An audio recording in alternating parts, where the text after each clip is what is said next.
One of the interesting debates currently going on involves population numbers and aging population. Now, to some people, a decline in global population is a good thing, and to others, is a bad thing. So which is the right answer? Or is it a lot more complicated than just a choice of one or the other? Well, starting with the disadvantages of population growth. In broad terms, the more people there are on the planet, the more food they'll be eating, and the more goods and service they will consume. In general, this will mean that a larger population will create more damage to the global environment.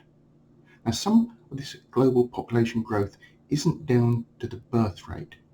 Instead, the change relates to a drop in infant mortality and a general improvement in healthcare. It means that both more children are making it to adulthood and so are able to have children themselves, and in addition, more adults are also living much longer, so that more generations than before are alive at the same time, resulting in a larger global population than before.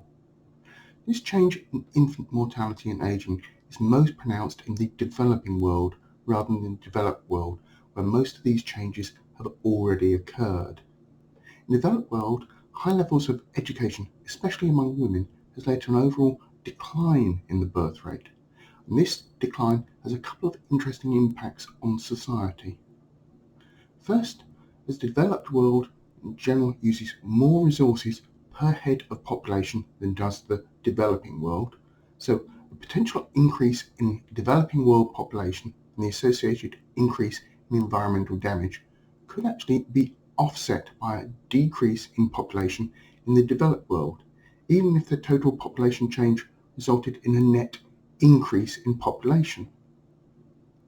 The other issue is what's commonly known to as the demographic time bomb.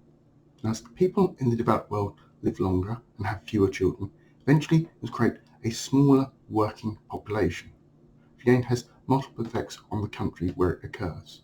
Firstly, with a smaller working population, there is an associated drop in tax revenue for the state. Along with this comes increased government expenditure on the elderly, either in the form of increased healthcare spending or increases in social care spending for things like care homes, especially caring for people with dementia, Parkinson's, or other forms of geriatric care.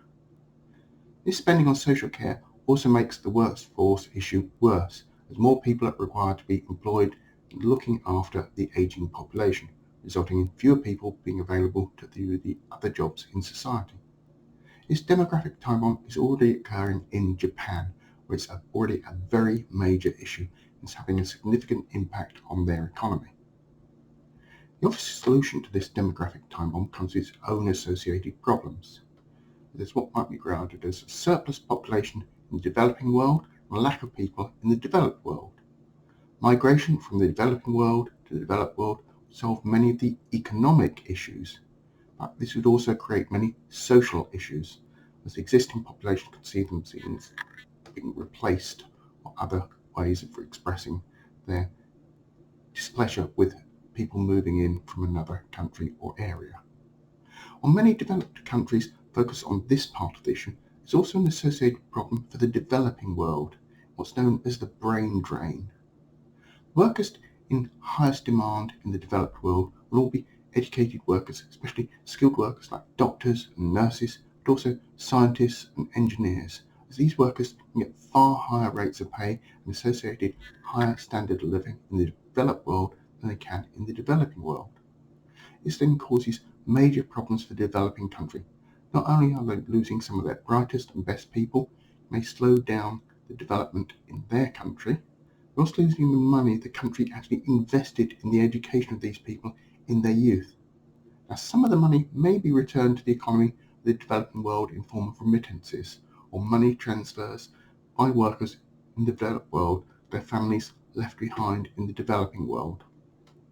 But this distortion to the economy would still exist.